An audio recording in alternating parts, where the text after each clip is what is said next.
সোনালী খাতুনকে Rampurhat medical কলেজে দেখা করতে গেলেন বীরভূম জেলা পরিষদের সভাধিপতি ফাইজুল হক ওরফে কাজল শেখ। তার দ্রুত সুস্থতা কামনা করি এবং শহীদ সাজু মেমোরিয়াল ওয়েলফেয়ার সোসাইটির পক্ষ থেকে 2 লক্ষ টাকার চেক দেওয়া হলো। সিউরি টাইমস, রামপুরহাট।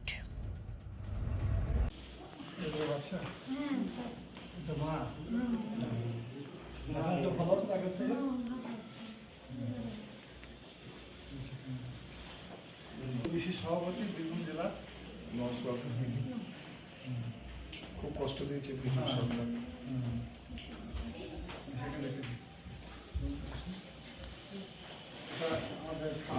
কৃষি কর্মকর্তা বাড়ি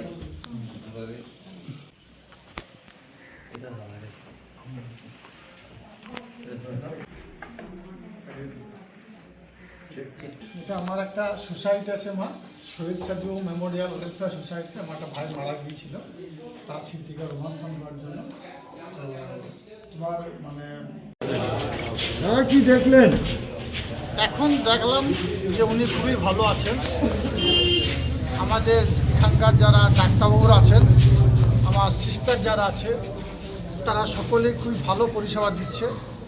যদিও সব সময়ের জন্য আমাদের দলনেত্রী বাংলার মা মাননীয় মুখ্যমন্ত্রী মাননীয় মমতা বন্দ্যোপাধ্যায় স্বয়ং প্রত্যেকটি মুহূর্তে আপডেট নিচ্ছেন যে সোনালী খাতুন কেমন আছে।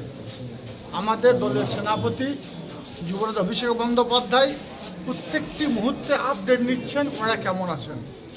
তো স্বভাবতই রাজ্য নেতৃত্বের নির্দেশে আমরা এখানে এসেছি। যেমন বীরভূম জেলার এসসি ওবিসি সভাপতি নরেশচন্দ্র বাবরি মহাশয় আছেন, আমার বীরভূম জেলা পরিষদের সকল কর্মাধ্যক্ষরা আছে, কৃষি কর্মাধ্যক্ষ আছেন, শিক্ষা কর্মাধ্যক্ষ আছেন, খাদ্য কর্মাধ্যক্ষ আছেন, পূর্ত কর্মাধ্যক্ষ আছেন। এখানে আছেন বীরভূম জেলার যুব সমাজের নয়নের মণি যুব সভাপতি অভিষেক, যাকে ডাক নামে আমরা বোরহান নামে ছিলেন। উনিও এই রামপুরহাটেরই বাসিন্দা। তাই প্রতি মুহূর্তে সবসময়ের জন্য ওর মাধ্যমে আমরা খোঁজ খবর নিচ্ছি, কারণ এই নির্দেশ রাজ্য থেকে এসেছে।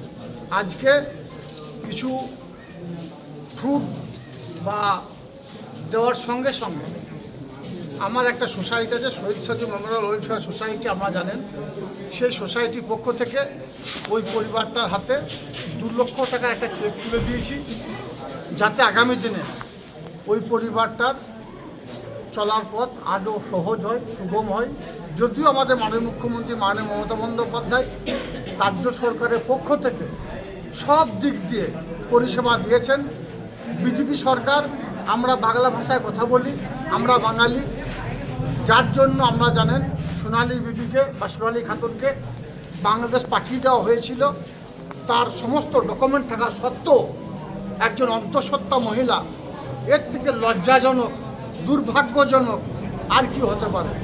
কিন্তু আইনি লড়াই থেকে শুরু করে সব রকমের লড়াই আমাদের মাননীয় মুখ্যমন্ত্রী মাননীয় মমতা বন্দ্যোপাধ্যায় এবং আমার দলের সেনাপতি অভিষেক বন্দ্যোপাধ্যায় দিয়ে চলেছেন, যার জন্য সোনালী খাতুন আজকে আমাদের কাছে আছে, আমাদের জেলায় আছে, তার পরিবারের পাশে আছে। যদিও উনি বারবার বলছিলেন ওনার স্বামী এখন ওখানে রয়ে গেছেন। আপনারা জানেন মাননীয় মুখ্যমন্ত্রী মাননীয় মমতা বন্দ্যোপাধ্যায় গতকাল যে মিটিং করছেন সেখান থেকেই তিনি বলেছেন যে আরও কিছুজন রয়ে গেছে, তাদের আনার ব্যবস্থা করতে হবে। আমাদের বাড়িতে শ্রমিক উন্নয়ন যে বোর্ড আছে, সেই বোর্ডের যিনি সভাপতি আছেন শামুল ইসলাম সাহেব, উনি সবসময়ের জন্য ওই পরিবারটাকে কিভাবে আনা যায়, বাকি সদস্যদের আনা যায়, সেই প্রয়াস করছেন। মাননীয় মুখ্যমন্ত্রী মাননীয় মমতা বন্দ্যোপাধ্যায়ের নির্দেশে আমার মনে হয় অতি দ্রুত ওর পরিবারের বাকি সদস্যরা যারা আছে তারাও আমাদের কাছে ফিরে আসবে। ঠিক আছে।